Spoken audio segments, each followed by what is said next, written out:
oleh kerana kitab ni turun kepada kamu, maka la yakun fi sadrika, janganlah ada pada dada kamu harajun minhu, rasa berat disebabkan kitab yang turun kepada kamu ni. Jangan ada rasa macam tekanan dekat dada kamu. Jangan rasa macam berat nak luah. Kita dengar kata bos suruh kita bagi tahu ke Ahmad, pecat Ahmad. Ahmad tu pak saudara kita, keluarga kita.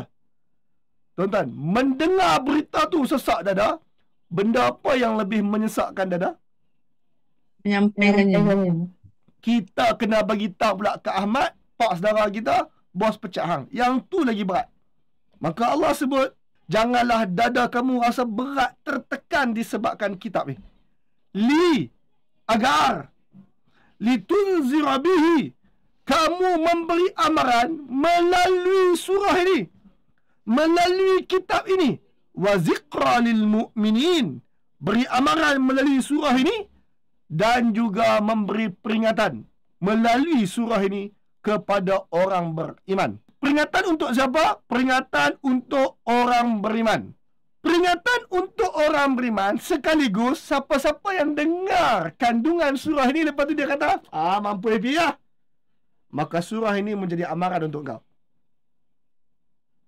Tuan-tuan, Nabi Muhammad terima surah ni, dada dia rasa berat sangat. Nabi Muhammad tu beriman, tapi dada dia rasa berat. Sebab apa?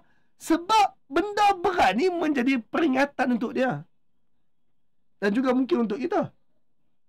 Namun tuan-tuan, benda berat ini juga akan dianggap, alah benda kecil, benda ringan je oleh orang yang tak beriman.